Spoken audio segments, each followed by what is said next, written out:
बंधुवर नमस्कार। मैं सुरेश चंद्र शुक्ल शरद आलोक विशाखापट्टनम के बीच यानी सागर किनारे से आपसे बात कर रहा हूँ। सागर की लहरें हैं। अभी हम आदरणीय पांडे जी से पूछेंगे ये लहरें कैसे बनती हैं और कैसे आप पहले आपको यहाँ का नज़ारा दिखा दें। ये विशाखापट्टनम का बीच है, समुद्री किनारा, जिसे हम लोग जो है ये देखिए, और सागर की लहरें बढ़ती जा रही हैं। लोगों का उत्साह कम नहीं हो रहा है और हमारे साथ शिवम तिवारी और दिवाकर जी दूर खड़े हुए हैं, लेकिन यहाँ पर यही बताना चाहेंगे। आदरणीय पांडे जी, ये बताइए कि ये सागर में लहरें कैसे बनती हैं।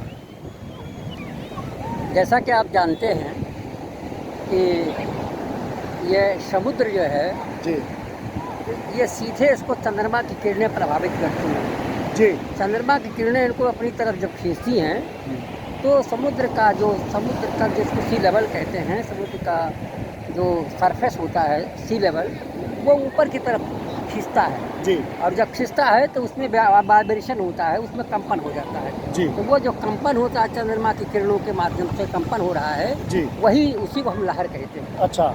और जब आपने ये भी बताया था कि ये, अब ये बताइए, आइस लाइन में जो बर्फ़ होती है और वहाँ एक तरफ बर्फ़ गिरी हुई थी, उसके नीचे लावा अचानक कैसे फूट गया? ऊपर बर्फ़ है। आपका फोटो नहीं आ रहा। ऐसा है, पहले तो हम आपको ये बताना चाहेंगे कि जैसा कि आप जानते हैं कि समुद्र में लहरों का सीधा संबंध चंद्रमा से है और जो चंद्रमा है वो चंद्रमा जो है वो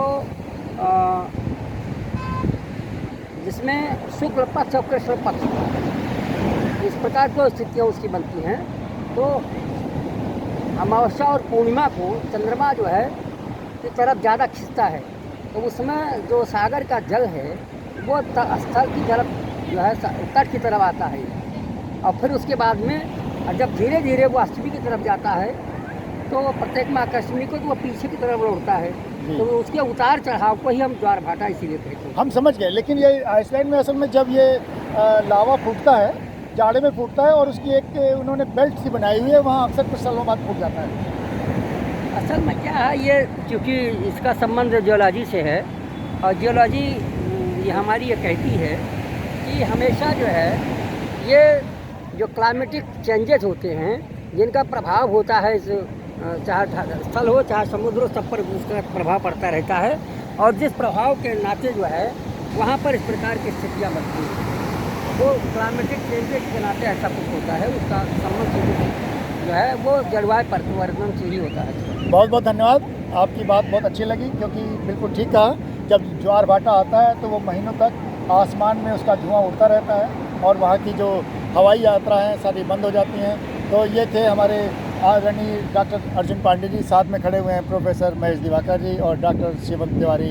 आपको विशाखापट्टनम से विदा लेते हैं, एक नए वीडियो के साथ प्रस्तुत करेंगे। सुरेश चंद्र शुक्ल, विशाखापट्टनम, भारत। धन्यवाद।